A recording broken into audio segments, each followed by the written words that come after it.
so many questions unanswered. There ain't never been a man that could better me. All my life I had to prove people wrong. I've knocked out every fighter that I've faced. I will stand and prove what I will do to this idiot. He's gonna feel pain that he never felt before. You ain't ready for me, and you never have been, you never will be. I'm gonna knock out the Gypsy King as well, too. Timber! The biggest fight of our generation between two undefeated giants. Here we go. Taunting Wilder. Oh, good right hand. And Wilder felt that. Oh, he's gone down. He's gone down. And down he goes. Oh, my goodness. Somehow Fury has managed to get up. The decision is a split decision draw. So the city of Los Angeles wasn't big enough for the both of them. Now we're going to try and do it here in Las Vegas, and fans all over the world have argued it back and forth since that unforgettable first meeting. The lucky few have made it for the rematch here in the MGM Grand, the scene of so many historic boxing moments in the heavyweight division. This was the venue for the second meeting, the infamous meeting of Mike Tyson and Evander Holyfield, as these two heavyweights seek to grasp their place in history. The weigh-in set to get underway in the next few moments. So great to have your company. Thank you very much to everybody for staying up quite late at home. We know that, but this, I can only say, is well worth it. All kinds of big names are lined up for the weekend. The latest rumor is that they will include the President of the United States, Donald Trump.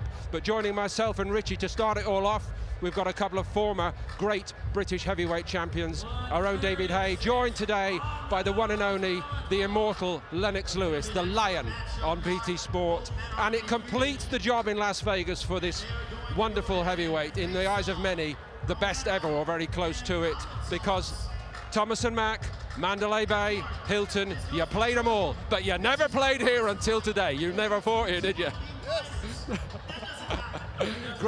Great to have you. Great to have you here. How are you, and how much are you looking forward to this? I'm great. I'm looking forward to this fight. Exciting fight. The first one was exciting. Looking forward to, you know, what's going to happen in the second fight. Nobody really knows. There's been a lot of different talk. Tyson Fury said he's going to go right after Deontay and knock him out. This remains to be seen. But if he doesn't knock him out, he's going to definitely box him. Part of your greatness was always your modesty, so we'll just ask you to sit and listen to the other two for just a moment or two, because David, I suppose nobody among us will ever say other than Deontay Wilder has been a magnificent champion so far. But from a British perspective, if Tyson Fury prevails here this weekend, surely we are into a whole new era for British heavyweight boxing. Yeah. Anthony Joshua and Tyson Fury clear of the field. That's what dreams are made of, to get to, basically as close to undisputed champions as you can get, fighting each other for that #1 spot. Deontay Wilder, the WBC champion, has had so many title defenses against good, credible opponents. This is the time where we're going to see what he's really made of. He's going back into the Lion's Den against a guy many believe beat him on points. I believe it's going to be both of their toughest fights ever. They're both going to need to be significantly better in this fight than they were in the first fight, because what they did in the first fight won't be good enough to win this fight here tomorrow night. It's so much at stake, and to have all those belts potentially in the British hands, what a carrot for Tyson Fury to really establish himself officially as the #1 on the planet. He believes he is, but to officially do it is another story. And Richie, it would take it all for us, all of us, to a new level, wouldn't it? Oh, absolutely, yeah. I think the onus is actually on Deontay Wilder, probably to make more improvements, because I thought in the first contest there were times when he was totally outboxed. I think his power got him out of jail. But I think this week and in the build-up to it, I don't think he's taken the bait as much. He hasn't been a volatile sort of build-up to this fight. I think he's been a lot more calmer in his demeanour, and he's probably looking at the situation and thinking, I definitely got it wrong outside the ring last time, and he needs to make improvements there, and I think he has done that. It's great to share the stage with all you fellas because of the insights you bring to this. But in fairness, A lot of water has passed under the bridge out of the ring since their first meeting back in December 12 months ago, and certainly from the perspective of Tyson Fury, never a man to sit on his laurels, incidentally. He has really shaken it up in the training department. Ben Davison is not going to be a part of this time, and a man with a great family connection to Lennox Lewis from the greatest training clan in the United States is now going to guide Fury over the next few days.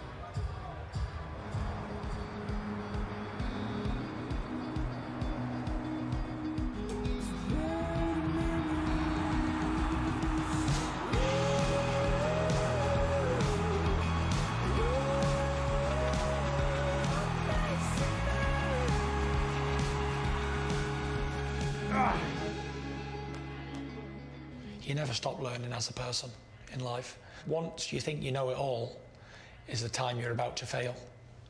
And I'm always willing to try new things and give everything a whirl. My eyes have been really opened in this training with Sugar Hill. I believe Tyson Fury brings to the table his natural boxing ability, his charisma, his attitude, his, he has this certain swag about him. He can talk trash, and he's able to back it up. Everything's different, and I feel like I'm learning again. Before, we was polishing stuff that I did good, and it was a winning formula. But now we're working on stuff that I don't do so well, and that is new to me. And that's the challenge, and I love challenges. I believe I'm having enough time to work with Tyson. That's kind of a question that everybody is asking. What Tyson wants is what I'm teaching him. And what I'm teaching, Tyson wants. So it's not like we have to meet or we have to be on the same page at some point. We're already on the same page. Me and Ben, well, we've been inseparable for the last 2 years, really. So yeah, not having him here is strange. But I do text him. We have been texting on the phone, so yeah, it would have been nice to have him here as well, to work on stuff that we've been doing. But he has other commitments, and that's it. Me and Ben, we've never had a fallout. Ben hasn't done anything wrong. I've done nothing wrong to Ben. Ben's done nothing wrong to me. But for certain fights, you need certain styles. And what I did before, clearly is not good enough to win this fight. What did I tell you when we took this fight? You're beating with your left hand, yeah? Don't worry about that. That'll come naturally when it's there. Don't get greedy with that. Don't get complacent. If I'm not going to win it the way I boxed before, then I won't win it this time like that. So it's got to be total new. Everything's got to change. So that's what I'm doing. I'm willing to sacrifice everything for the victory. So this time, he really is going to fight the Gypsy King, and I'm going to take him out. A lot of very brave things have been spoken by Tyson Fury, Lennox, and not just in the last 2 or 3 weeks, but ever since he made the changes. I'm thinking back to your own career and the moment when you saw the future to be linked to the Stewart clan, when you decided to work with Emmanuel Stewart. I believe it was after the defeat by McCall, wasn't it? Yeah. You got him from the other corner, actually, didn't you? Got him from the other corner. He was over in McCall's corner, and he made that transition actually that night. What's the thinking with Tyson Fury, and what, as a group with all their history going back to Tommy Hearns, Dennis Andrews, the Kronk Gym and all it means, what do they hope it will bring to Fury in this fight? Well, Fury does a lot of different things that he shouldn't do, and Sugar's going to get him dialed in. He's not going to change his style completely. He's just going to work with his attributes, stuff that he already does well and does good, and just to make them better. And what refinements, David? Because we've heard whispers that there are small technical differences that this man Sugar Hill has tried to put together for Fury. Just looking at the pad work just then, I know pad work is one thing and fighting's another. He doesn't look as comfortable from what I was seeing. You saw a little bit of Ben Davison. He was hitting the pads, he was moving, he was cutting off the angles. He was doing all the stuff that he does in a fight. I've never seen Tyson Fury fight the way he was hitting the pads right there. Okay, just explain that in a little bit more detail to the uninitiated. For instance, like when I used to train, I used to have sequences of punches that I'd rehearse hundreds, if not thousands of times on the pads. I never used to do different things like jab or double jab, left.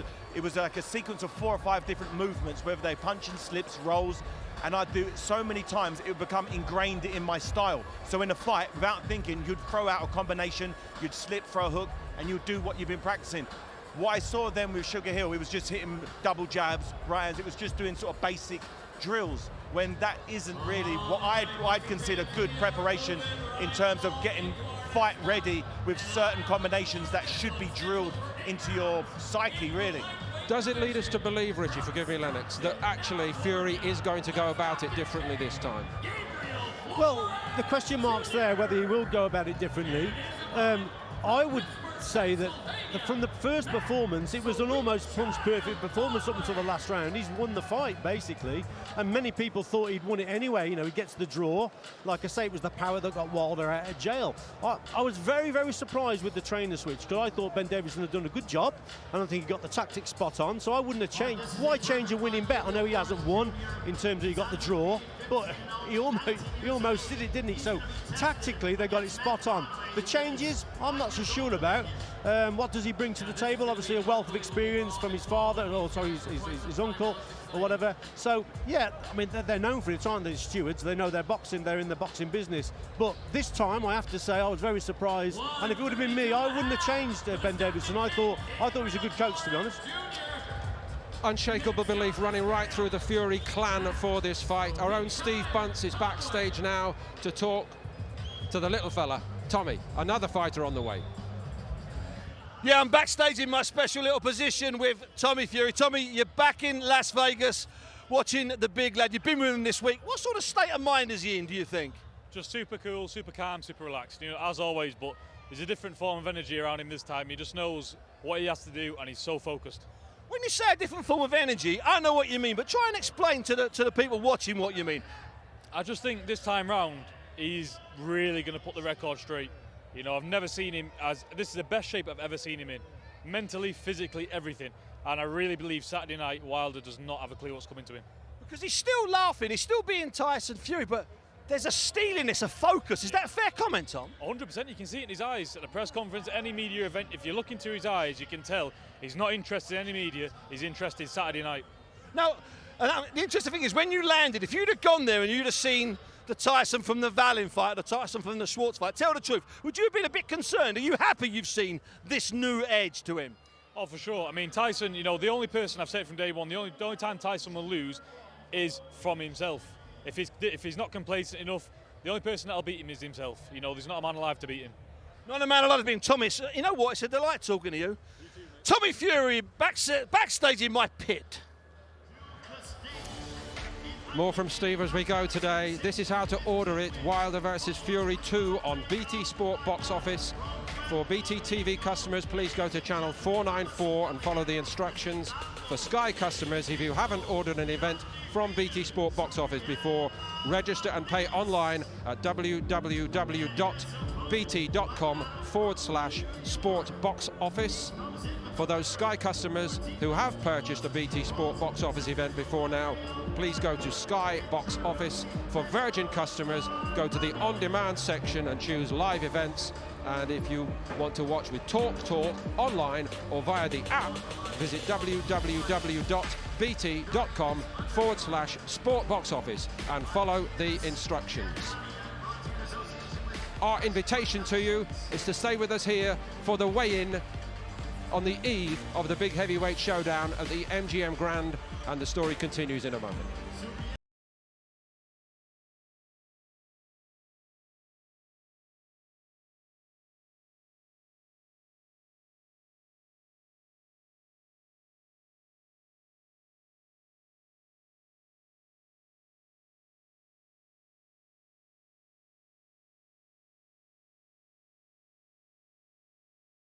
I think it's a great fight. Holy We're in for a treat, aren't we? Both of them want to look spectacular. He's a madman, Tyson, isn't he? This is an epic fight, and I'm going to be there in person. I can't wait to see it go down.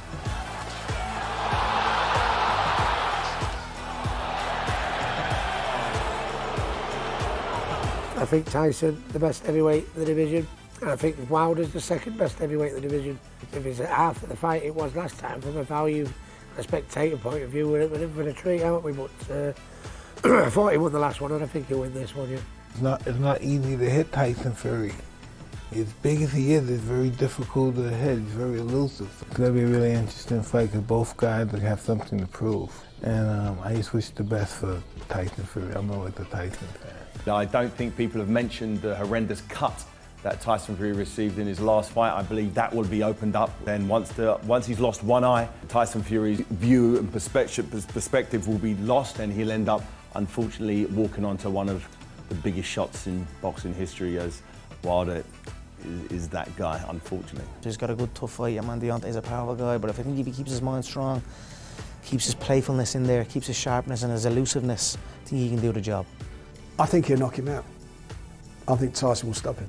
If I was a betting man, yeah, I'd think that Fury wins. Tyson now, he knows not to switch off throughout the 12 rounds. I think he'll remain switched on. Of course, Wilder will make slight adaptations, but I think as long as Tyson's switched on, concentrated, knows not to switch off, knows what adaptations to make, he'll be victorious. No, it's tough to predict. Every single second of every single round, you are one thunderous right hand away from the fight being done.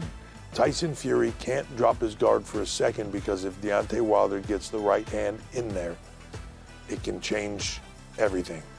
My prediction, Tyson Fury by decision. Wilder's approach may be different this time. He was a bit kind of, I don't know, I think he may be a bit more gung-ho this time, knowing that he has the power to potentially take Fury out. Still edge towards Fury, but I don't think it's going to be the same fight as the last time. I think it'll be a closer fight than the first. I think Wilder would have learned, or should have learned, and will improve. And I think even though you got some rocky patches, I still fancy Fury on points. Can he adjust to the jab of Tyson Fury? Can he adjust to the movement of Tyson Fury and start to cut off the ring? My guess is he probably won't. And for that reason, I predict a similar contest to the first one, with Tyson Fury this time getting the decision and outpointing Deontay Wilder. I honestly don't know who's going to win, which is what makes it fun. You know what I mean? The problem with most boxing events is this guy versus this guy. Minus 2,000 because you know this guy's going to win the fight or should win the fight. You can't do that with this fight. This Fury-Wilder fight is a pick'em. Who knows who's going to win? That's what makes the fight big. That's what makes the fight fun, and that's what makes everybody want to watch. I told Fury I was going to baptize him, and he got dipped, and he rose back up. But this time around, he would not get back up. I was boxing him last time and I was hurting him. He was hurt a lot in that fight. Just didn't have the energy to finish him. So this time, he really is going to fight the Gypsy King, and I'm going to take him out.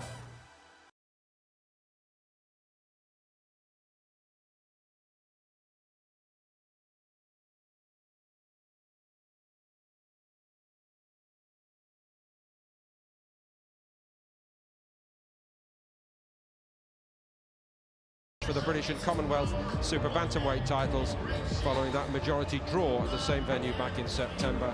And of course all the latest from Las Vegas, where we now have the lineal champion in the house, Tyson Fury. How he has embraced America, how he's embraced the rise to stardom over the last 2 years, either side of that wonderful performance first time against Wilder. But of course he wants more, and he's been prepared to change it around in the search for the ultimate win.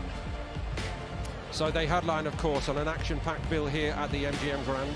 This is the full lineup. It starts with the battle of the unbeaten super welterweights. The Californian Sebastian Fundora, the towering inferno. He's 6'5" tall, seeking a victory, his 14th as a pro, when he takes on the former Olympian from Australia, Daniel Lewis, who's been signed by Top Rank over here, incidentally, unbeaten in 6, and 4 of those have ended early, and it's a huge opportunity for that young man. Also coming up, after a very busy 2019, the super exciting Emmanuel Navarrete, the WBO World Super Bantamweight champion. It's his first title defense of 2020. He promises to be as exciting and busy in the months ahead, the Mexican puncher. 4 defenses of the belt last year alone against João Tupas Santissima who's on a 17-fight winning streak and has a great chance to shine. Young Filipino, of course, again trying to follow in the footsteps of the legends, in his case Manny Pacquiao here in Las Vegas. And then the heavyweights, former champion Charles Martin is back in action, and his match with Gerald Washington. Martin only held the IBF world title, as you may remember, for 3 months. Then he was KO'd by Anthony Joshua back in 2016. Washington has had a shot at a world title, but they both believe there's more in it for them as they seek big IBF leaps in the rankings with a victory tonight. We will be watching them weigh in a little bit as well, and that is all before the big one, the rematch. 14 months on from the incredible, controversial draw in Los Angeles. Wilder and Fury are set to meet again. Both are still undefeated, and 2 more wins apiece on the slate since that night in December 2018. Steve Bunce in his prime, as you know, on the show. We'll hear in a moment from Lennox, David and Richie once more, but let's get to Steve. He's already firing on all cylinders, as I think you've seen this week, and he's talking now to our big fight commentary team, Barry Jones and John Rawlings. Steve. John, you've been in Las Vegas on and off for the last 30 years, some big heavyweight title fights, some other massive fights. How does it compare to City right now? Well, first time I was here was Tyson against Bruno back in 1989. You know, and I think this, so far as Las Vegas is concerned, feels like a bigger fight than that did. There is a huge media presence here from all around the world, and it brings my memory back to those huge fights in the 1990s, the fights involving Bo, Holyfield, Tyson, and of course Lennox Lewis. It's got that sort of feel around it, and I think that certainly you get the impression that Las Vegas and the United States, when you see the media, you see the television stations, it feels as though they really, really rate this. Yeah, you get that feeling. Barry, the scene itself is big, but one of the big questions here, I'm going to use the word big a lot, is the weight. The Americans and some of the British press seem to think it's a really big factor, whether one comes in heavier or lighter. What's your reading of it? I think Tyson, was he 256.5 in the first fight? That was a good weight. He's mobile, but still had 40-odd pound on Wilder. Wilder, because of the way he fights, doesn't need to come in too heavy. He's athletic. He needs that range of motion. So if he comes too heavy, too muscle-bound, then he has restrictions. The worry is that Fury puts on too much weight for the physical strength, and that takes away his mobility. I don't know whether that's true though, because I think he's a natural fighter who can just always box whatever weight he can. He has that natural engine. So I just think if he comes in 20 stone, I still think he can move almost as lightly. I think the weight will be a factor if he can tie Wilder up, but it wasn't a factor in the first fight. The mobility was. It's like the 90s with the big names, and the weight, it doesn't matter. Back to you, fellas. Well, we've spoken a lot about Tyson Fury, the motives, the changes, the preparation, and we'll continue that theme a bit later with the fellas. But let's turn it toward Deontay Wilder, shall we? Who is, of course, America's WBC World Heavyweight Champion. He's put his nation's flag back up there in heavyweight terms over the last few years. So many parallels with Fury. They turned professional within, 4 or 5 weeks of each other. Back in 2008, and the careers have run in parallel, but there's been no stopping Wilder, and nobody can overlook it. 41 stoppage wins in his unbeaten 43-fight professional career. He's reigned for 5 years already, and he doesn't like changing it around very much, and who can blame him? I'm always have the upper hand with no matter who I get in the ring with. No one has the devastating power that I have. I know you're looking at greatness.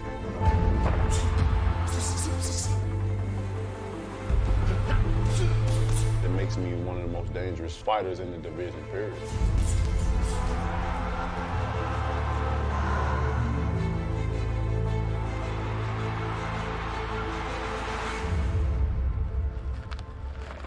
I'm happy.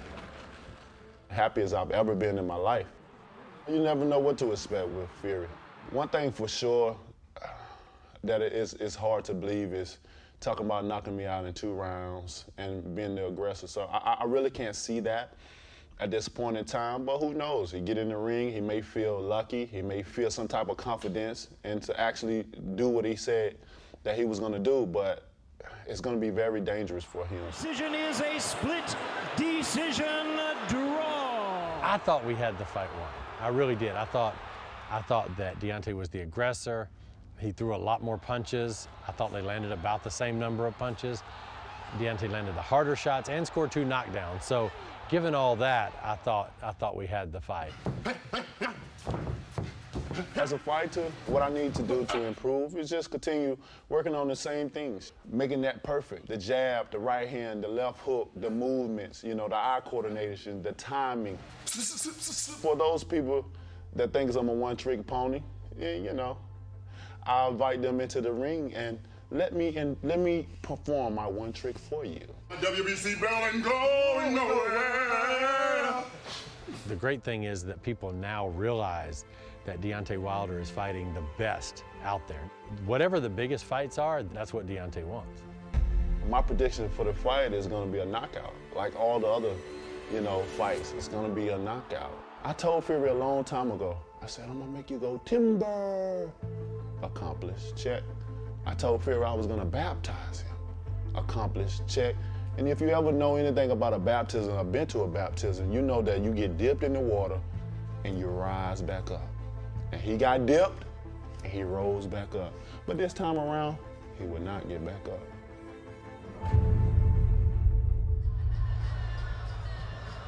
The stats are truly incredible, of course, and he's got the personality to match. Lennox, you've commentated over here on many of his title defenses over the last 5 years, haven't you? Yes. Where do you have him in terms of the overall picture historically at the moment? I know the stats say, in one sense, he's the best of the best in a knockout sense, but overall, the package. Yeah, overall, the package, you know, he's a late bloomer in one sense because he started boxing late, but now, you know, he's improved immensely over his past few years of boxing, and definitely his knockout ratio is up there. You know, he's past me, past Mike Tyson, and past a lot of great fighters. But you know, I don't really go off of that. You know, it's really just the titles and how long you're gonna hold him for.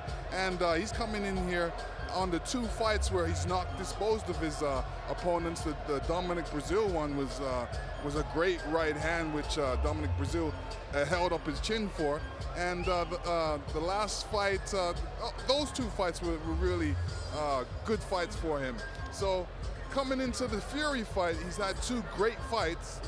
Preparing for that, so he's kind of leading the way on you know who performed the best. And has America now taken to him?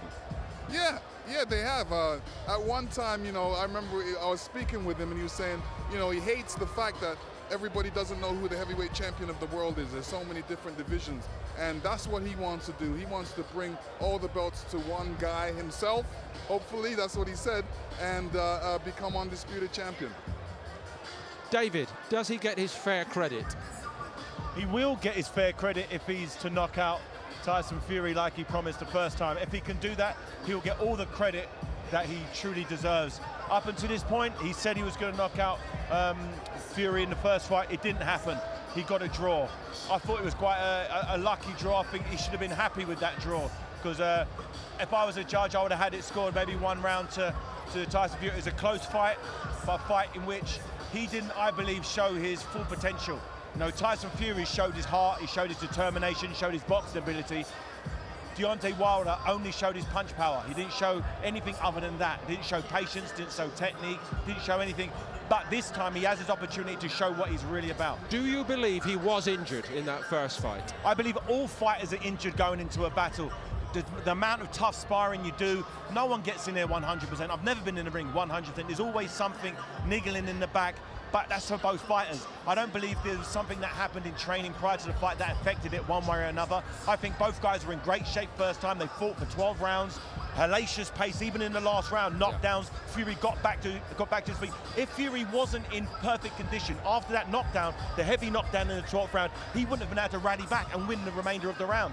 But Richie, will they, in your, as we've painted the picture for our viewers, you know, he likes familiar faces around him, his homeboys have been with him all the way, but in terms of the tactics, second time, by Wilder against Fury, is it a possibility that he would try something different, do you think? I think so. I think Mark Breland has already said, hasn't he, in the build-up to this, that He lost it, he didn't lose it, but it wasn't a good start for him in terms of the mental games, and he fell into a trap in that first one. And I think it really made him box. He was too tense, he was looking for his backhand, he's trying to knock him out and launch attacks from too far away. He knows he's got to box much better behind his jab. And I think Breland, who was a great boxer himself, he will drum that into him for this one.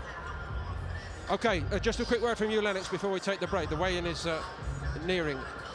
Yeah, no, I was going to say from Wilder's point of view, he definitely has to do more boxing. The first fight, he didn't really do that much boxing. Even in his last fight against Ortiz, he wasn't really doing too much boxing. We didn't see too much of the jab. Yeah. And I think in this fight, if he expects to beat Tyson Fury, he has to start off with the jab. And we know what a right hand he has. Dare I say, even better than Lennox Lewis's against Franz Botha, and I thought I'd never see anything like that again. Here we are at the MGM Grand, the weigh-in, which will be concluded with Wilder and Fury on the scales, is about to get underway, so please stay with us here on BT Sport.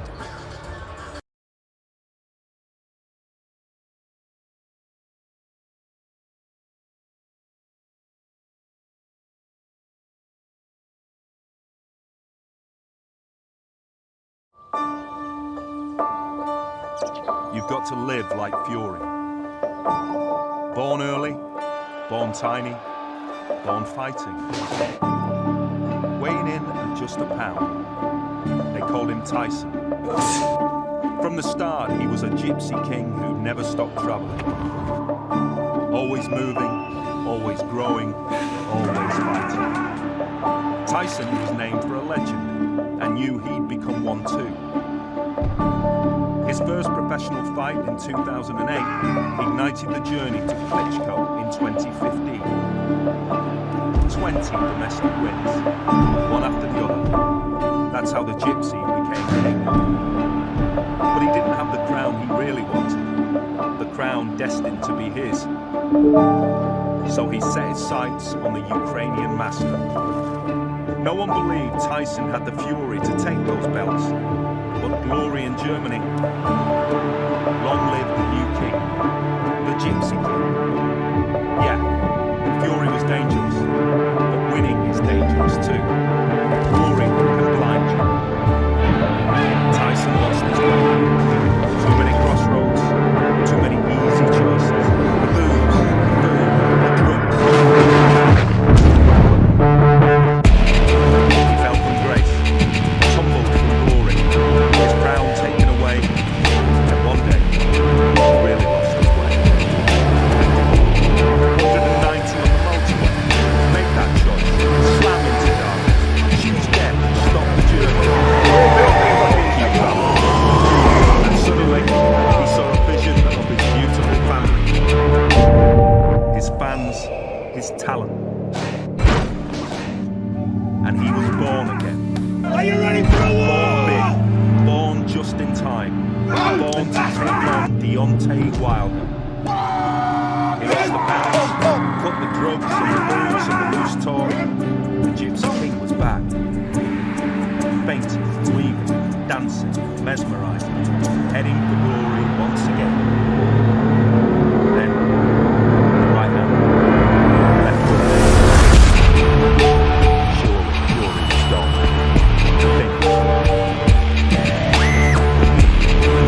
Tyson Fury, born early, born tiny. Tyson Fury rose again. And now, the rematch. New trainer, new mindset, new Fury. Always a champion. Always the Gypsy King. He was born for a life.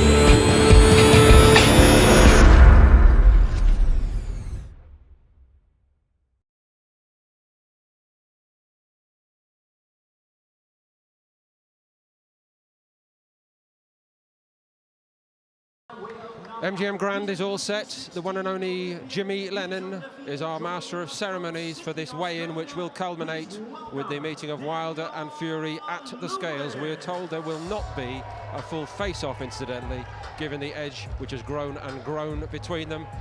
So we'll hand it over for the moment as the first fighters come onto the scales to Barry Jones, and first John Rawling. John, all yours. Thank you very much, Paul. That's Daniel Lewis, who's just walked on.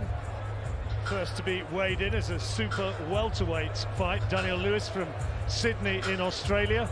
As you might have heard a little bit earlier on, he's undefeated in 6 fights with 4 knockouts. And he's up against a very, very tall man, Sebastian Fundora, Californian, who, well, his official height is 6'5". He claims to be 6'6". Well, there's Daniel Lewis, 153. He weighs in just inside what used to be the old light middleweight limit, 1 pound inside, Barry. And a 5'10", John, he's not a bad size, but this opponent he's got, Fundora, is an absolute giant of a man for the weight, he really is. And an aggressive style as well. He doesn't always fight to his strengths and use his reach or his length. He likes to get inside, throw those uppercuts in nice and short, and he's very aggressive and explosive. Good fight, perhaps, in the making. He's extraordinarily tall for the weight. I can't think I've ever seen a light middleweight as tall as him. If he is 6'6", extraordinary. Well, half a pound heavier, but it should be a half-decent scrap. Yeah, and Fundora starts favourite, let's be honest. Daniel Lewis, I know he's a former Olympian, but he's been a professional in less than 12 months. You know, you need to improve the beginning. Just over 12 months, I should say. So he's done 6 fights really quick succession. Now he's looking, to really step up in class really quickly, like most Olympians do nowadays. And hopefully then, if he wins this fight, he can get a title shot. But he goes in a massive, massive underdog. Well, just before we go back to Paul, I mean, this is only the weigh-in. I say only the weigh-in. There must be 4,000 or 5,000 people in here. Astonishing turnout, and most of them British. And you know it's a big fight and a big win. When at the weigh-in, you've got people like Kell Brook, Kid Galahad, Jamel Herring, Floyd Mayweather Senior just walked past, as well as all the other great fighters who are working for obviously for the host broadcasters and TV around the world. So, it just people want to come and see the weigh-in. You know there's a big event. They just come to, not just to the fight, they want to come and soak in all the atmosphere, and it really is. If it starts off like it did in the last round, we're in for 12 rounds of a treat, if it can go 12 rounds. Well, I can't wait, and it's going to be fascinating to see just what weights they bring to the scales for the main event later on. Fury promising to be heavier, Wilder also saying that he will be heavier. We will see, Paul. And just one little footnote to that first weigh-in, Richie. I'm also fascinated to know what Fundora's going to weigh tomorrow. I mean, there's a fair amount of space to put some poundage on overnight, Richie, isn't there? Let's be honest. That's extraordinary. Unbelievable. 6'5.5" and coming in at light middle or super welter. That is incredible. Actually, I've seen him box a couple of times. He tends to lean forward, and he loses his height a little bit. He's got to stand taller, use his jab. He's good with his left uppercut. He's a southpaw, so that's a nightmare in itself. So Daniel Lewis has got his work cut out, but he's an unbeaten Aussie, and he's a strong kid, Lewis. So 1 down, 3 to go. It will culminate with Wilder and Fury on the scales at the end of what has been a very hectic week here in Las Vegas. Wonderful to be a part of it, so enjoyable. But the fighters have been put under the pressure by all the American journalists. Chief among them, the outstanding writer over here, Dan Raphael, and Steve is waiting to speak to him now.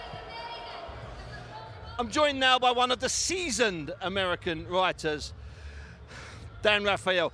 Dan, you and I have been in Vegas a long time. How's this shaping up in your mind? And I don't want to report on the shower power. I want to report on how you feel the surroundings are. The shower pressure was like a C, but in terms of the fight, it's an A. I've been, like you said, a lot of fights as you have been here in Las Vegas, and I have to say, if you get past the recent fights that involve the biggest stars in the sport, guys like Mayweather from a few years ago, or the Canelo Alvarez fights, or the Pacquiao fights, this is approaching that level in terms of the excitement. And not just because they're 2 top heavyweights, but they're undefeated heavyweights. It's a rematch of a terrific fight. They are charismatic. They have huge personalities. They're also coming off fights where everybody knew this rematch was coming, and people are excited. It's for, with all due respect to Anthony Joshua, it's for what people would consider the real heavyweight championship of the world. It doesn't happen too often that they're able to make these kinds of fights, particularly in terms of this one, crossing promotional divides, crossing network divides, and I think people understand that you gotta grab this when you can, and people are really excited for having this kind of fight in Las Vegas. It's up there with the best of them. I'm sensing that everybody we've worked with over the years, everybody I'm bumping into has got that same sort of excitement, from Lennox Lewis. I can see it in your eyes. You've been in now a few days in Vegas, you've been around them, you've seen them at one or two of the set pieces.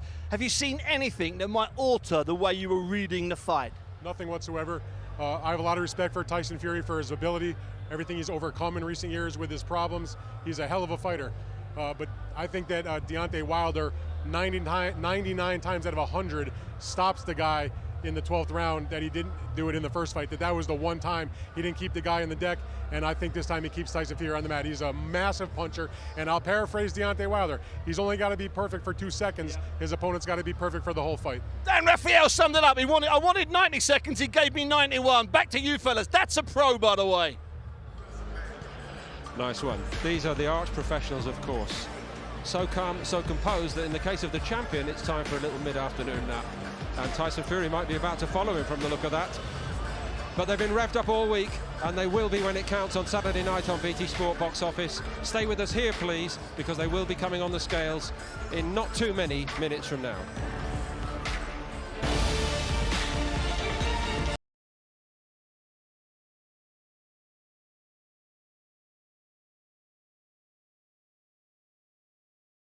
I think it's a great fight. Holy We're in for the treat, aren't we? Both of them want to look spectacular. He's a madman, Tyson, isn't he? This is an epic fight, and I'm going to be there in person. I can't wait to see it go down.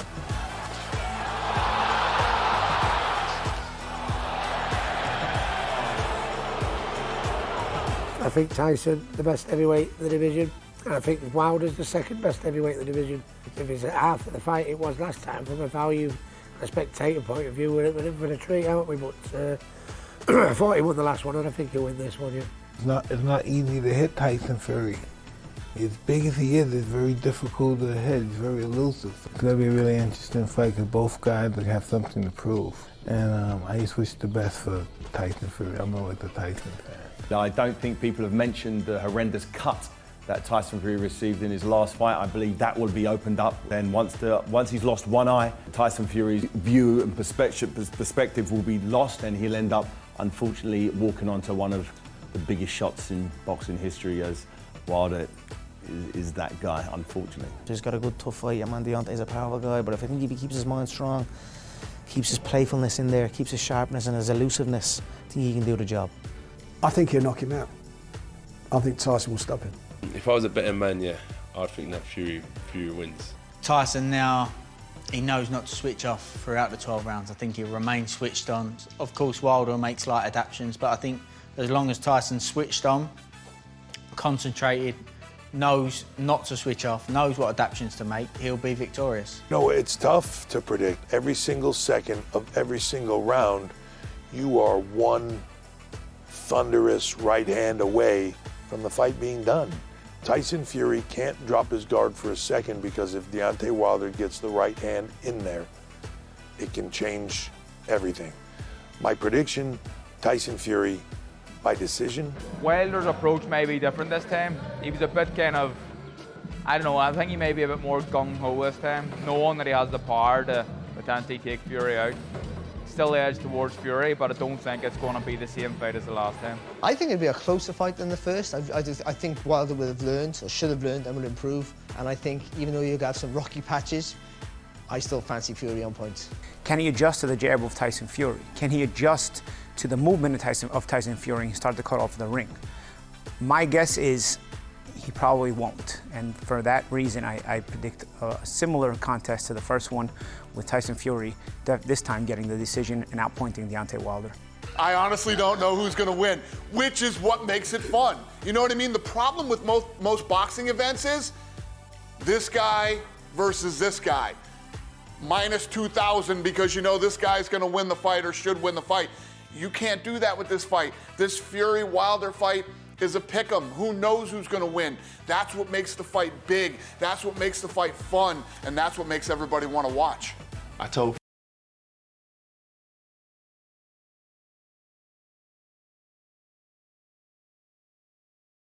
on BT Sport Box Office, available on BT TV, Sky, Virgin and Talk platforms, plus online and mobile. It's not to be missed. You need to be 18 or older to order. For more information and the terms and conditions, please go to bt.com/sport box office.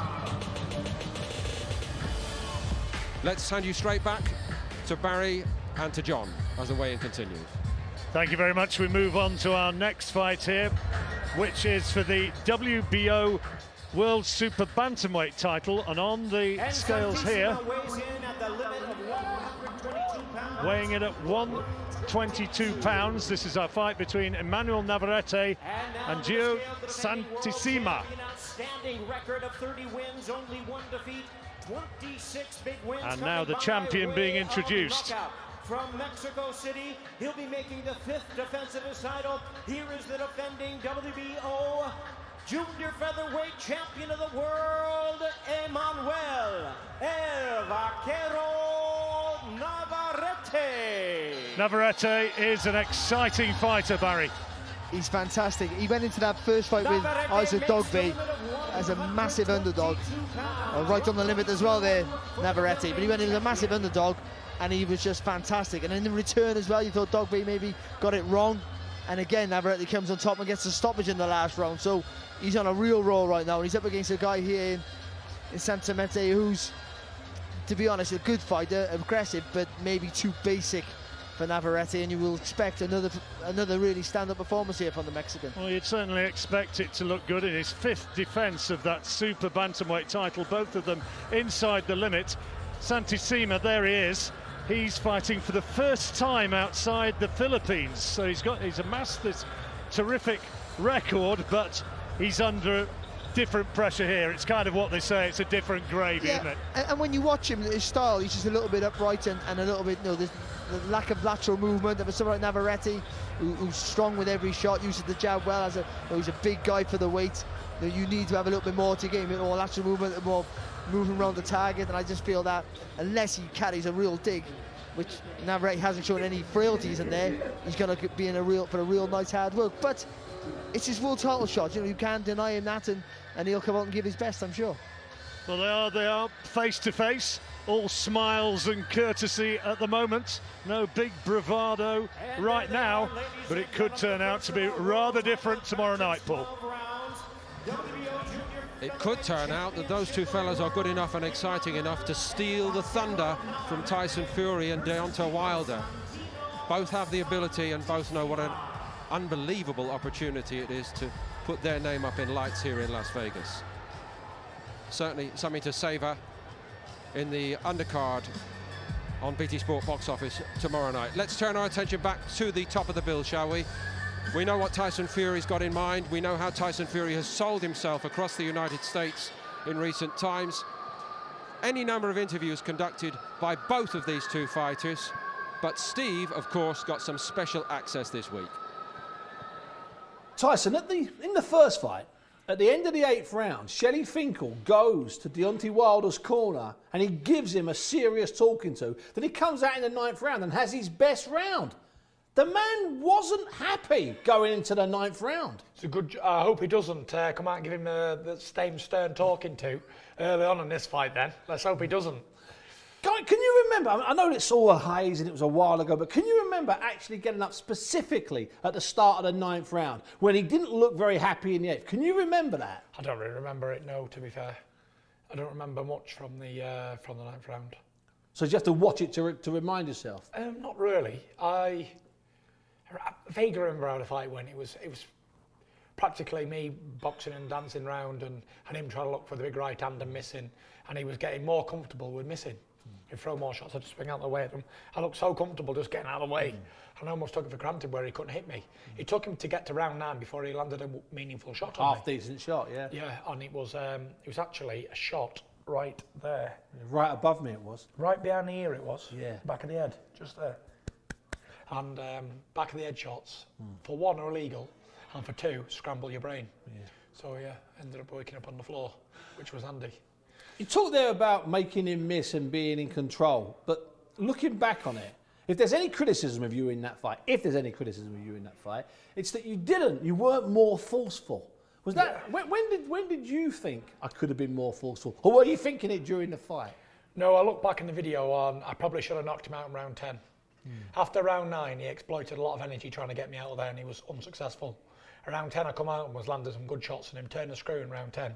But I should have put my foot flat to the floor and threw everything at him. So why didn't you? Because you knew there was 2 left? Well, I always had that in my mind that there's 2 more left, and I just didn't know if I had the engine to do it after all the time out the ring and only 6 months back. Don't forget, I started back fighting again June of that year and fought him on the 1st of December that year. So it was less than 6 months of activity. So I just didn't know how much I had in the tank. Never done a 12-rounder before at that level for 3 years, over 3 years.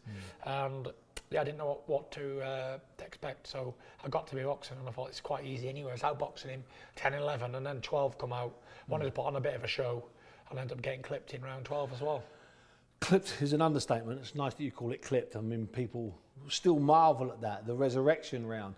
So you know now that there is enough in the tank. Or, I mean, assuming you know now there's enough in the tank, you're a different man now than that man that got in the ring that day. Well, I don't need to go into it, but the thing is how can a human body be after getting down from 27 stone to 18 stone in a few months and then fighting for the heavyweight championship of the world?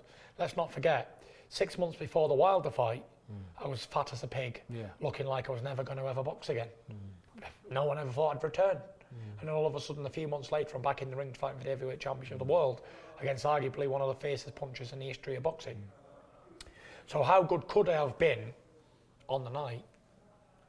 I believed I was going to win, and the belief, mind and your belief, it can outdo anybody, any physical advantage over anybody, as I've proved time and time again. So this time, I'm coming, this is my 6th training camp back to back. I've been back over 2 years. I'm match fit, just come off a 12-round fight in September. I went straight back into camp in Florida for the wrestling. And then Halloween I was over it, I had November off, just training, ticking over every day in the gym, because I'm a gym junkie. And then December I was over here. I came here on the 15th of December. Was there any point in? I mean, I hate to live back in that fight, but I want to talk about that fight because I've been watching it again. I've spent a lot of time watching it. In the build-up to that fight, was there any doubts ever in your mind that you'd taken it too early? I mean, I think we all acknowledge you took it too early, even though you nearly won it. But were there any doubts in the week leading into the fight, or maybe on the day? No, I never doubt myself, ever. But you're also realistic. I mean, there's only so much you can do. I know, but in that ring, nothing's impossible for me. That's how I believe and feel. If I'm going to get in that ring, something's going to change. I had a terrible training camp for the fight. The sparring was terrible. I wasn't good in sparring. I was up in Big Bear, couldn't breathe at all. Came down to Hollywood, moved camp. It was just a dreadful camp. And even that didn't alter me. I went in there super confident and did what I had to do. Going into the fight, are you feeling any different? Does the Tyson Fury now, 100 hours away from the first bell feel different than any of the other Tyson Furies going in this close to a fight? In your heart of hearts, do you feel slightly different? Not really, no. I feel the same old G, always have been. Cool, calm, collected and relaxed. I don't let all this stuff faze me, the cameras, the lights and the action. I think if I was going to choke, I'd have done it in Germany on my first big stage. So, or I'd have done it in LA after all the time out, but it doesn't really bother me too much, the old fight game. It's only a boxing match, isn't it, at the end of the day? And, Wilder is not a scary person to me. Wilder's another bum with a pair of boxing gloves on. Really, that's it. I've beat plenty of men like Deontay Wilder in my career and in my life. And if he wanted to afterwards, to take him outside and give him a good hiding too, for as long as he wants. So, to me, it's just a fight. I've been brought up fighting. I've had that many things thrown at me, and punches and bricks and whatever else over the years. It's really just, it's not a frightening experience at all. To be here in Las Vegas and the world's watching, it's just a very exciting and honourable thing to do. Like, there's been my 3rd fight back to back here in Vegas, boxing on the biggest stage in the world. Not many fighters can ever say that they can do that. It's your stage. And to come over here and make America your boxing home, well, only a few men have ever done that from our country. And leave with a last fight in the stadium with no regrets. No Walk regrets. away, close that door, that's it. No regrets. One fight at a time first. Of course, but I've got to ask that question. One fight at a time, but... So yeah, hopefully I get 3 fights in this year, and that'll be me done. Custody, let's go. Your turn, Mush. And then if not this year, then 2 this year, 1 next year, finished. See you later. Goodbye forever. Tyson, thanks for talking to us. No problem. Take it easy. Man. Quite low-key there, quite reflective Tyson Fury, but there have been a lot of more explosive moments over this packed week here in Las Vegas. So I'd just like to go back to Steve for his final verdict on what we've seen over the last few days. Steve. I was at the house at the start of the week doing an interview. Tyson was there with George Lockhart, his new chef and nutritionist, the guy that works with Conor McGregor. He was having Cajun creamed rice and blackened salmon, eating like a god. He was very relaxed that day, but he'd already done 5 or 6 hours out on the road talking to people. That was Monday. He did the same thing Tuesday, a whole media day. And it's not just sitting down for 5 minutes, it's waiting for the interview, it's getting to the interview. It's leaving the venue and getting back to your house. It's getting the food in. He did the same thing Wednesday, the same thing Thursday. And here we are on Friday, the arena, 4,000 or 5,000 people. He's been here again 3 or 4 hours. I calculate he's been away from his house for between 5 and 6 hours every day. That can wear out anybody. I'm just throwing it out there, Paul. I don't want to scare you. I'm just throwing it out there. No, indeed, it's surely a very relevant point. All smiles again, Fury. We might, at this point, just say in Deontay Wilder's ear, wakey, wakey, we need you on the stage. That's about, what, 10, 12 minutes, Mr. Wilder's called.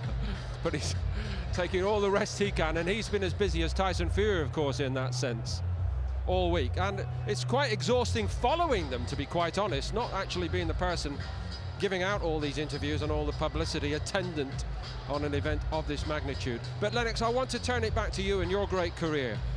There were many occasions that we saw you say on the Tuesday or the Wednesday of some of the major fights in your career, that's it, don't ask me, not doing any more now.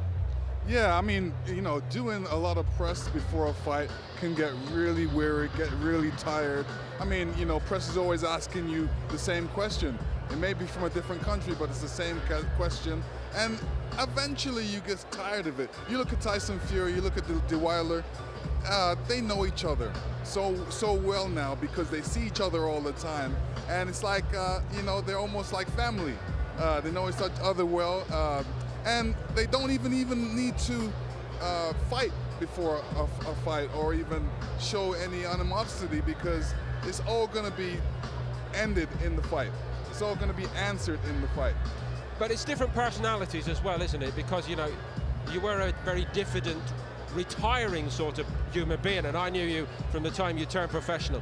These two do embrace the limelight. So should they be themselves, not try to be somebody different? Yeah, I mean, they are being themselves. Tyson Fury is himself. Deontay is himself. You know, they believe a lot in themselves, and they feel they're going to go out there and do well. They feel they're going to win. And that's the main thing about being a heavyweight boxing champion. You got to have confidence. And both of these guys have an unbelievable amount of confidence.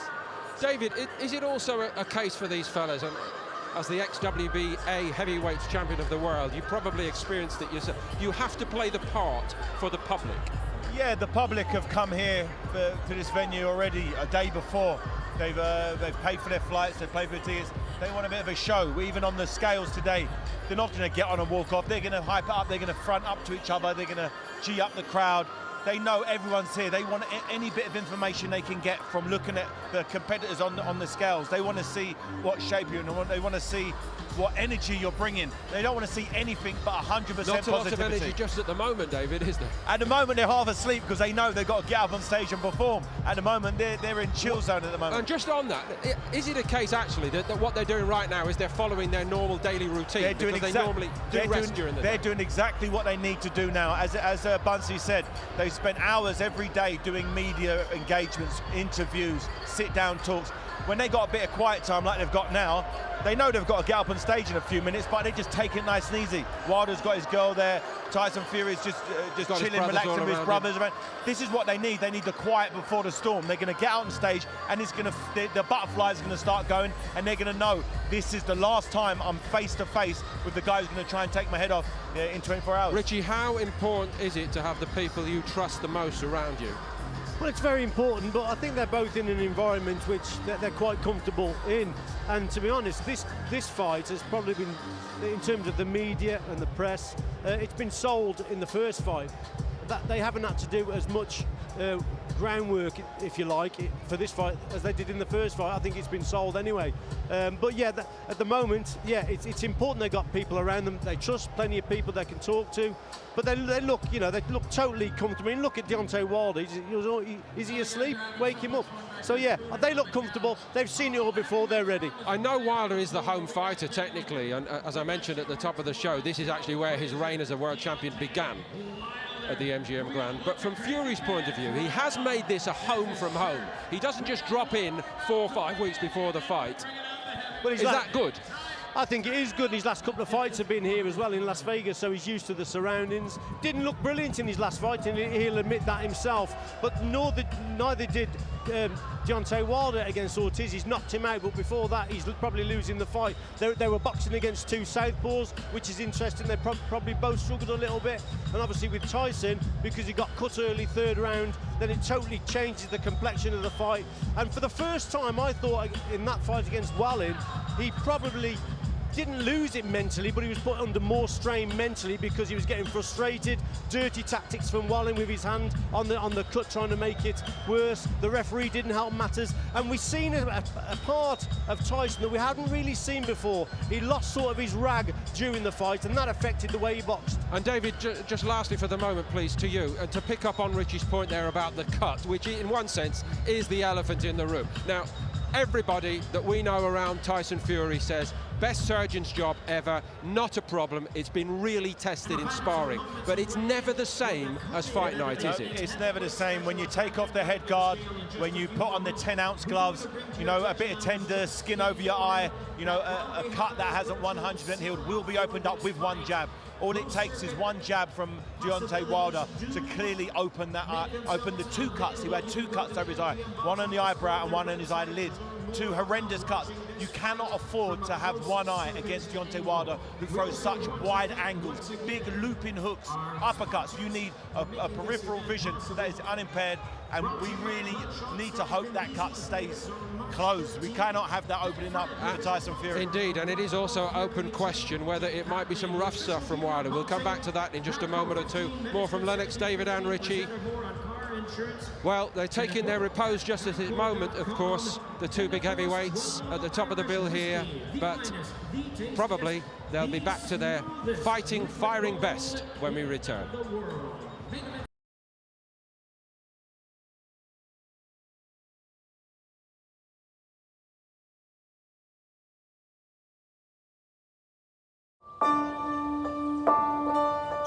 You've got to live like Fury. Born early, born tiny, born fighting. Weighing in at just a pound, they called him Tyson. From the start, he was a gypsy king who never stopped traveling. Always moving, always growing, always fighting. Tyson was named for a legend and knew he'd become one too. His first professional fight in 2008 ignited the journey to Klitschko in 2015. 20 domestic wins, one after the other. That's how the gypsy became king. But he didn't have the crown he really wanted, the crown destined to be his. So he set his sights on the Ukrainian master. No one believed Tyson had the fury to take those belts, but glory in Germany. Long live the new king, the Gypsy King. Yeah, Fury was dangerous, but winning is dangerous too. Glory can blind you. Tyson lost his way. Too many crossroads, too many easy choices. The booze, the food, the drugs.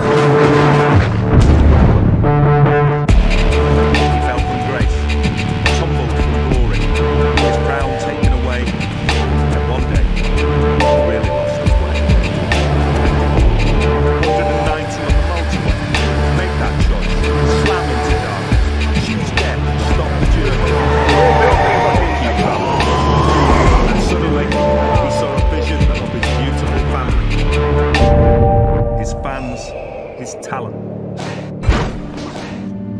And he was born again. Are you ready for a war? Born big, born just in time, born to take on Deontay Wilder. He lost the pounds, cut the drugs and the booze and the loose talk. The Gypsy King was back.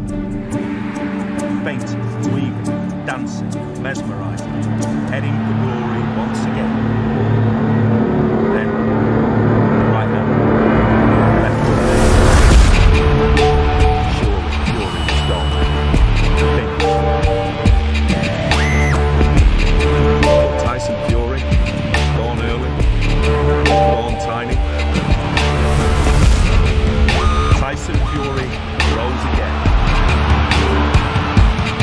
And now, the rematch. New trainer, new mindset, new Fury. Always a champion. Always the Gypsy King. He was born for a life.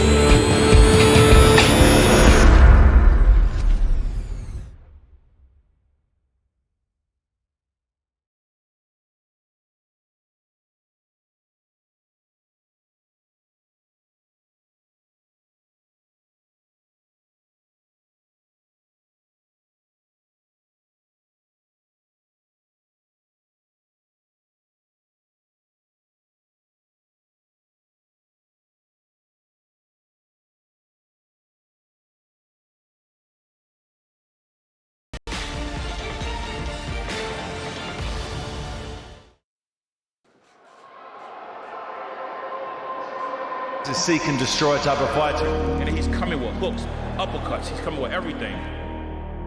He's the hardest punching heavyweight I've ever seen in this country. Whatever he hits falls. Trust me when I say Joe will beat Daniel Dubois, I don't care what anybody says. Joe Joyce, as we know, comes out like a steam train. He just beat you up. Joe Joyce, Daniel Dubois is too big to resist. We don't get fights like this. It's almost too good to be true. That collision is going to be something else. Joyce can bang. You can't teach it, it's instinctive. People come for knockouts, absolute dynamite. Very rarely do we get two young, hungry fighters willing to get in the ring with each other. Devastating right hand. He is special.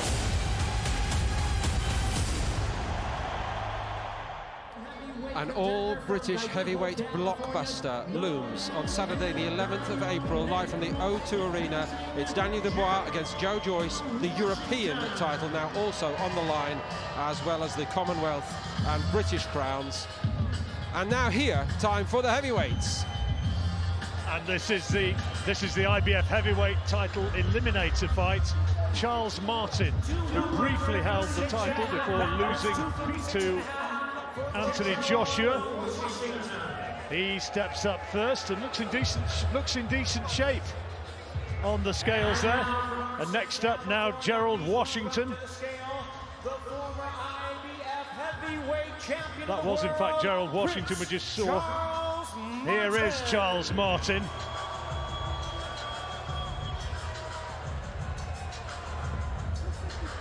254 pounds. 254, 18 stone 2 he weighs in at. Charles Martin. Gerald Washington fought and lost against Deontay Wilder, stopped in the 5th round after looking good in the early stages. Charles Martin, I think I'm right in saying, is the shortest reigning IBF heavyweight champion of all time.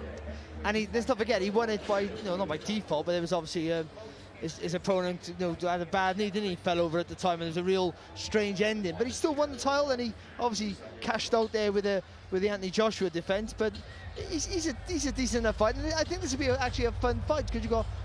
I think it's not a last chance saloon for both, but it's an opportunity in this division. With heavyweights, at this sort of level, you can keep recycling them forever. So I think it's a chance that if they can get either one get a win against the other one, it may be in the conversation of a world title shot.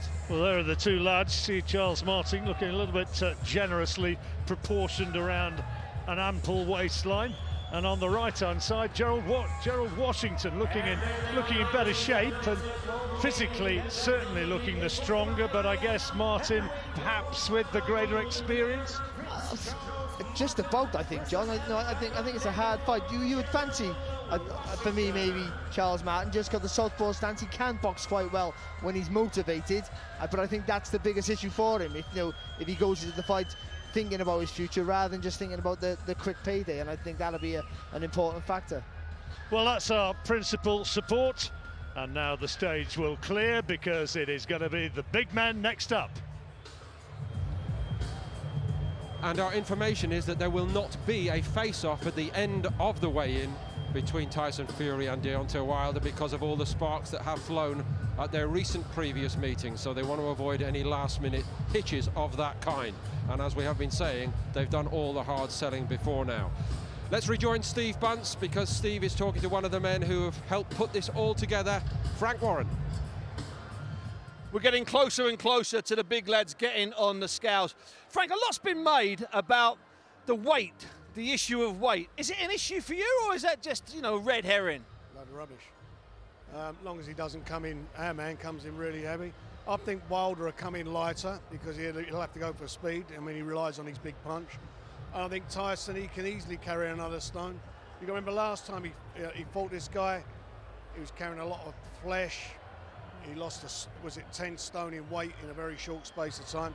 He's been on the weight now for the last 14 months. He's kept his weight stabilised, so there'll be more definition because that's what he's been doing. He's been in the gym continuously. Now, you've been out there on the stage as the undercard's been weighing in, Frank, and I'm not just going to say this. There's a special atmosphere in here. There's a special atmosphere. It is. I was just looking up on this. They got stats up on the screen. They said 61% of the audience are for Tyson at the moment. No problem with that. I reckon it'll be bigger. Big cheer. He'll get a big cheer. There's no doubt about that. You nervous? No. All I ever care about is with any of the fighters who are involved in it, but certainly with Tyson, that as long as they come out the ring safely, that's all that counts. So my nerves are going to mean nothing, are they? He's the one getting in the ring, not me. So whatever's going to happen is going to happen, and his destiny is in his hands, literally. Thanks, Frank. Back to you, fellas. Frank's going back on the stage. And we know that they are in the business of selling the product on occasions like this, Lennox. But if Frank Warren says he's not worried, I can tell you that even the great Bob Arum has been worried all week long. And he has been shouting from the side of the stage at some of the previous media meetings, don't let them get close to each other, because he's worried that it might all go off. Yeah, I mean, I don't think it'll go off right now. They know the importance of this fight, and I always have to quote Don King. He always says, don't give it to them for free. Let them pay for it. Let them pay for it. So that always told me that, yeah, never fight at a press conference. Never fight if a fight's going to be, if you're going to fight a guy in the ring for millions of dollars, why give it to them for free? Tyson Fury seems keen to get on with it. I'm taken back to your fight, the really acrimonious build-up with Mike Tyson, and it got so bad, Lennox, that on the day of the weigh-in, the order was, right, weigh in 3 hours apart from each other. What was that like? It wasn't actually 3 hours apart. It was actually separate days. So Tyson weighed in on one day. I weighed in on the next day. I guess they were afraid that some fireworks are going to go off.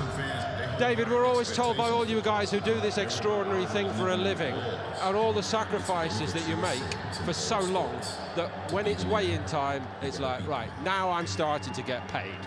Is that right? Believe it or not, I don't think many fighters think about the money when they're in the weigh-in. They're thinking about the job in hand. They're thinking about all the hard work they've done, the sparring, the early nights, the healthy eating, and they're walking out on stage with the confidence that they're going to win the following day, and they want to look in their opponent's eyes to see, has he put the same work in as I've put in? You know, there'll be nothing in Fury's head other than victory. I want to win, and I want to see a chink in this guy's armor. I want to see him swallow. I want to see him look away. They're just what he wants to see, any type of crack that he can exploit. And following on from David's point there, Richie, what are the key indicators for you? Well, looking at them, I mean, Tyson's just He's reveling in this environment, isn't he? He absolutely loves it. Deontay Wilder now just walking through the corridors and to the ring. He looks pretty relaxed. They both know what weight they're going to come in at, but the weight could actually dictate how the fight is going to go and how they're actually going to box in terms of the tactics. We know this fella's going to come in around 15-2, 15-4. The big question mark will be over Tyson. We've heard that Tyson wants to stand and trade a little bit more, maybe land some more power shots, but I think that's a bluff, to be quite honest. I think, you know, you don't change your winning bet. He boxed very well last time with the hit and move. If he's got extra weight on, though, who knows? That might slow him down. But Barry Jones made a great point, Paul. He could probably box another stone heavier and still box similar up on his toes. He's very talented indeed. The weight doesn't seem to be an issue with Tyson.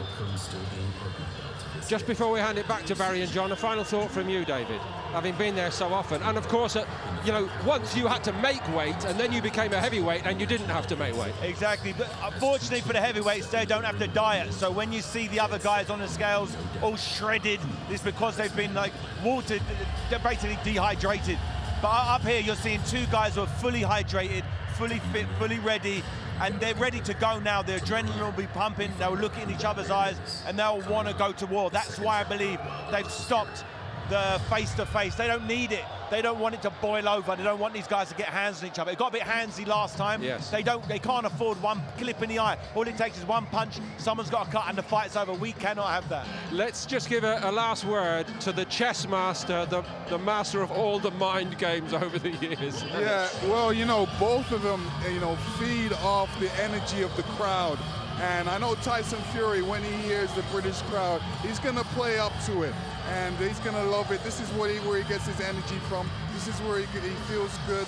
And, you know, Deontay's the same way. You know, he feeds off the crowd as well. You know, he's going to be shouting, "Bomb Squad," out there and feeding off the environment himself. Well, Wilder will be making a statement for America because it's been Britpop all the way here. We had Oasis. Now it's Blair, and now it's Barry Jones and John Rawlings. Well, the fighters are there behind the stage, and here's Jimmy Lennon. Las Vegas, Nevada. We are ready for the official weigh-in with the main event of the evening, the highly anticipated rematch for the WBC and Lineal Heavyweight Championship of the World. Please welcome the fighters as they make their way to the stage at this time. First, standing at 6 feet 9 inches, from Manchester, England, here is the undefeated lineal heavyweight champion of the world, the Gypsy King, Tyson Fury. And he gets an absolute hero's reception. The Gypsy King and his followers here in the Nevada desert. And he just loves it as a consummate showman. He is. He was made for this sort of stage, wasn't he? He's shown that, you know, in the first fight and all the fights since then. And this town, this city, actually, is a place that he lives. I think they've embraced him. You know, they've embraced his attitude and the way he likes to play up, the costumes he wears. You know, he is all that Vegas wants. And you know, if he can produce a performance, you know, even as David Hayes said, a performance better than the first fight, I think they'll be in love with the man forever. What a reception again. Everybody standing to cheer Tyson Fury. And if you want to just do a comparison, last time he weighed 256 and a half, 18 stone 4.5. And now here comes Deontay Wilder. From Tuscaloosa, Alabama, here is the undefeated WBC heavyweight champion of the world, the Bronze Bomber, Deontay Wilder. And here in the MGM Grand Garden Arena, in front of some 5,000 or so watching this weigh-in, I think it's fair to say he's a little bit friendless. He has, you know, they're all booing him, but how relaxed does he look, Wilder? Look, he's not a care in the world. This is a man who has so much power, you know, that he says so much confidence in that power that he doesn't care what people say. He doesn't care what the threats that Fury will make, what he'll do to him in the ring. All these crowd booing him, he just thinks, let me connect with that right hand and then I'll shut you all up. Deontay Wilder, the older man, 34 years old, older by 3 years, and has that phenomenal knockout percentage, 31 stoppages in his 43 fights. That's, by any measure, remarkable, although many of those were not at the highest level. Also fair to say that, but that right hand is a phenomenal equaliser, as we've seen. And first time around, he weighed 212.5, 15 stone 2.5, and both of them suggesting that they're going to be heavier this time. He wants to hear those boos. I think he's embraced his role. He really has. You know, he's getting booed all day. He's been shouted at. He doesn't care. Look at him. He's not a care in the world. Well, there's not going to be a face-off between the two. I think there's a fair amount of you big dosser coming from Tyson Fury. Now back to Jimmy. Undefeated lineal heavyweight champion with a record of 29 wins, no losses. One draw with 20 wins coming by way of knockout. Here is the former unified heavyweight champion of the world, the Gypsy King, Tyson Fury.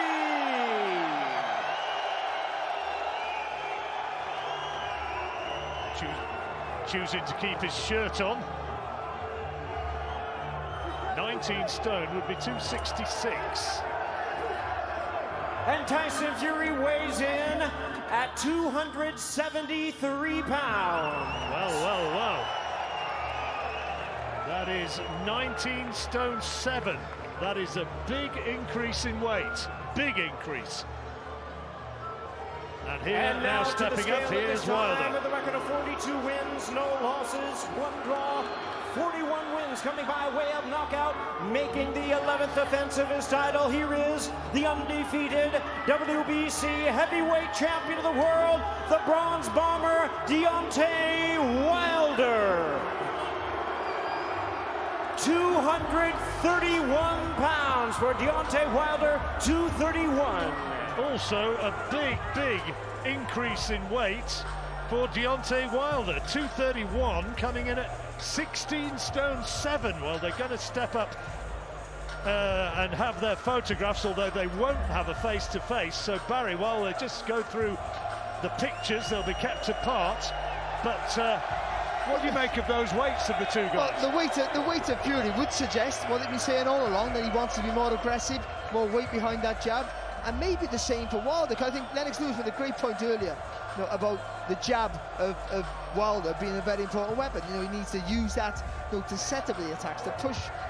And to be fair, David Hayes been saying it, but all the build-up, that jab is a great weapon of Wilder that gets overlooked. I think with a bit more weight that he's put on, maybe he's looking to push Fury back with it. Well, that's as close as they're going to get. You see the tapes keeping them apart, and both of them are exchanging the verbals and getting a bit animated, and my lip reading is pretty good, as I'm sure yours is at home. And from Tyson Fury, it was you big dosser. Not had a bomb squad loudly yet, I don't think, from Deontay Wilder. Also very much heavier himself. He is heavier than himself, heavier than maybe the heaviest of his career, I'm pretty sure that is. I think his last fight he weighed like 216 or something. This is a massive jump up, so it's obviously an idea and a feeling they had to put on a bit more weight. Maybe they thought that right hand needed a little bit more weight, if you can believe that, with the power that he has. But I think what's the important thing is how Wilder can impose himself on Fury. If he can impose himself earlier in the fight, it makes it, for me, a closer affair. But if not, and Fury gets momentum, then he's going to be a hard man to stop. Look at that crowd behind them, enjoying every moment. It's just the weigh-in, and if you've missed it for any reason, where have you been? It was 273, 19 stone 7 for Tyson Fury, heaviest apart from his comeback fight. Now, what's going on here? He's gesticulating to Wilder, and now responding in kind. Wilder 16 stone 7, and I think we can say that Bob Arum was probably absolutely right, and the Nevada Commission also right, saying keep these guys apart, let's not have them face to face, because it is getting a bit heated now. It really is. And Fury chooses to walk away. A smile for the crowd from Deontay Wilder, but my word, a little bit of feeling up there. these are meant to be staged showpieces, and nobody outside those closest to the two fighters had any inkling that both men would pile on the poundage for this rematch. Lennox, your thoughts on that, please? Well, you know, you look at Deontay, they said he was sick before the first fight, and he lost a lot of weight, and he came in light. So for this particular fight, they wanted to come in heavier for him. And as far as Tyson Fury, you know, I believe that he can fight at any weight, you know, even if he puts on 19 more stones. But at this weight, I think he feels comfortable. It's not like he had a dramatic weight increase or anything. This is a weight that he's been training with for the past few months. Point taken on that, but there's a great irony in this, David.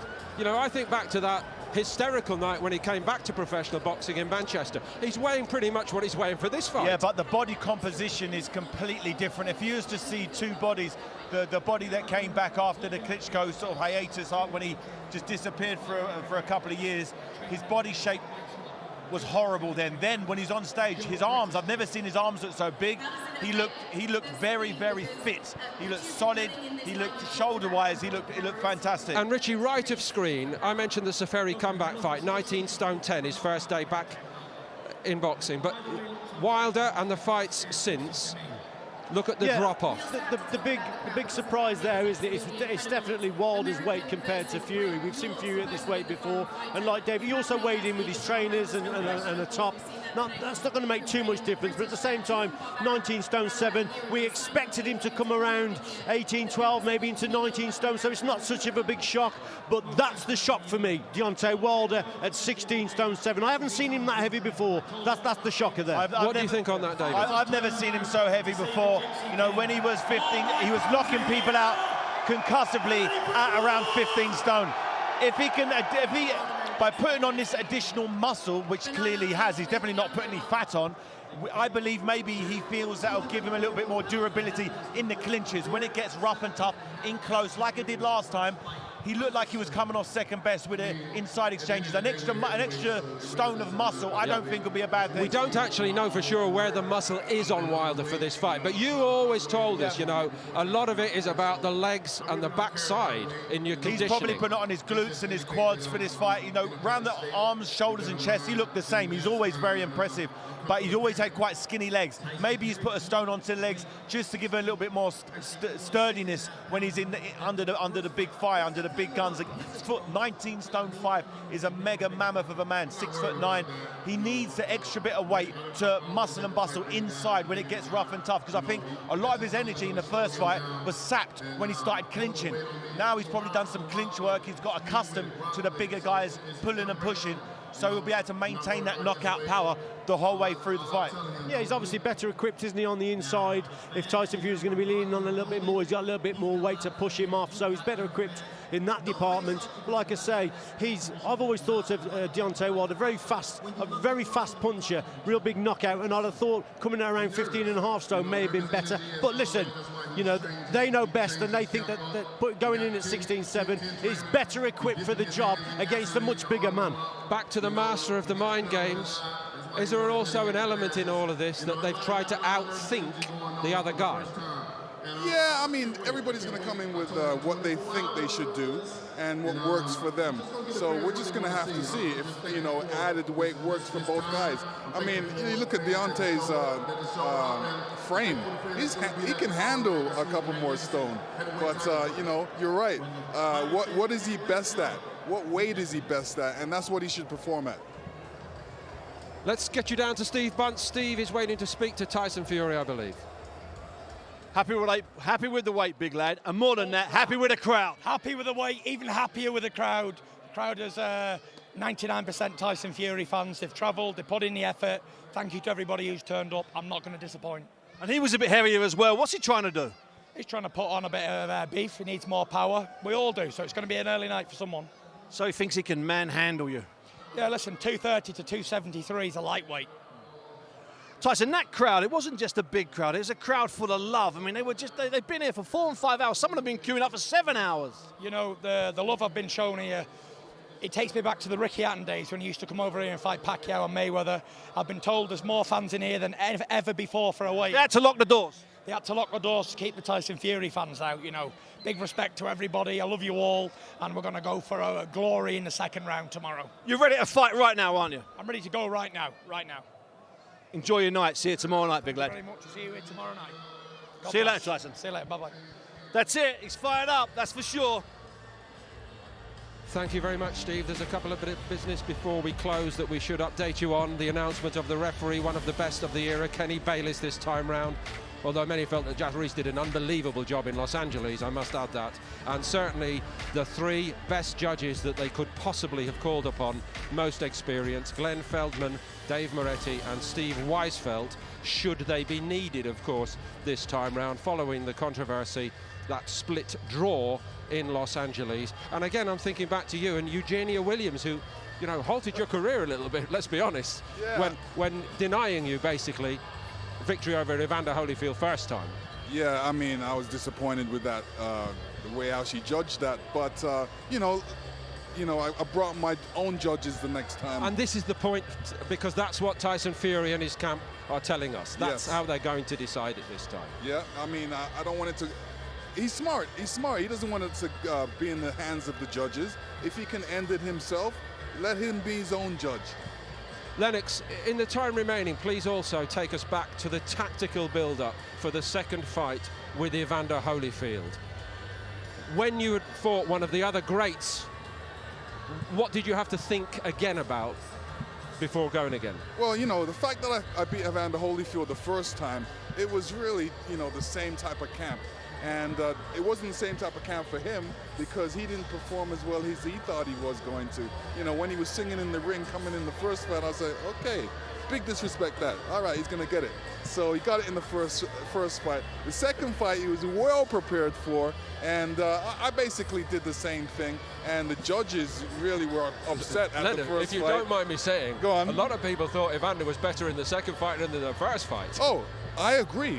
I actually told him that he was better. But, you know, the judges were upset because of the first fight, so they gave a wide margin to me. Is it true that you've got a whole different set of information once you've fought a man like that, so for the second one? Yeah, of course, of course. I wasn't prepared for Evander Holyfield's headbutting. You know, he snuck it in quite carefully. And the second fight, it was like martial arts. You know, I had to learn on the spot. You know, okay, I'll block his two punches, then block his head, and then punch back. So he gave me another thing to worry about, which was his head. Deontay Wilder is waiting to speak to our colleagues on ESPN now. Let's have a listen. Champ, 231 pounds, the heaviest of your career, 17.5 pounds heavier than the first fight. How does this serve you? I mean, at the end of the day, we're heavyweight, so it really doesn't matter about the weight. As you can see, throughout my whole career, I've been underweight. You know, I've probably outweighed my opponent maybe 4 times in my career, so I really don't care about weight. You know, this just indicates that I'm in a better state, in a better mind than the last time, and I've come for the pain. Tyson Fury, he weighed 16, actually it was 16.5 pounds more than the first fight. What does that tell you about his approach, trying to lean on you and make it a bigger fight for him? I'm not worried about that. You know, I've always had to fight bigger guys, bigger than I. You know, that's just only going to slow him down. And holding the weight on me, I'm a rock with it, swing with it, rock with it. So it's let him bring it on. You know, I'm not worried about his weight. All I'm telling him, don't blink. Now, the fans here were rocking and rolling. He's got a lot of fans. You've got your fans. No face-off because the Nevada State Athletic Commission did not want to jeopardize the fight. But when you looked across and you were talking at each other, what'd you see? He's nervous. You know, nervous energy as always. That's why he changed his camp up. He got 10 trainers. He dipping his hands in gasoline to harden them up. You know, he got a cut over his eye. That's why he wore the hoodie and the glasses. You know, he got a lot of nervous energy going on from the first time. And I just can't wait. I can't wait. I told him 24 hours. And we're just going to get the fans what they want to see. I'm just thankful for this time. I'm thankful for all the fans that showed up. And I'm thankful for the fan that's going to be there tomorrow night to see a magnificent heavyweight title fight. He's magnificently composed, isn't he, Richie? I know we focus for the British audience on Tyson Fury and the amazing support he has here, but Wilder looks plumb ready to me. Yeah, he is ready, and both boxers, I think, are ready, and both boxers are very confident in their own ability and very confident for different reasons. For Deontay Wilder, he'll obviously work, I think he'll work probably behind his jab a little bit more, but he has got freakish power. He really is a powerful man, and he just, as he said earlier, didn't he? He was quoted as saying, I just need to be perfect for 2 seconds of a contest, where my opponent needs to be perfect for 36 minutes. But Tyson himself, let's not forget that he can punch. He is a fair puncher, is Tyson. He's just got to bring Deontay onto it. But they're both confident for different reasons, Paul. As Richie describes Wilder's characteristics, it reminds me very much of David Haye in that sense. And that thought, David, you know, if you're behind, doesn't make much difference. That's what we saw in the first fight as well. Yeah, you know, Tyson Fury in the first fight, you know, he was leading off with the judges. He felt that, you know, he just had to hear that final bell, and he even with the 2 knockdowns, he felt he was that far ahead. And the confidence he must feel going into this second fight. He's taken the best shots of Wilder, in his opinion, and he's outboxed him for 12 rounds. And Richie said, Wilder's saying it only takes 2 seconds. Well, he had 36 minutes and wasn't able to do it the first time.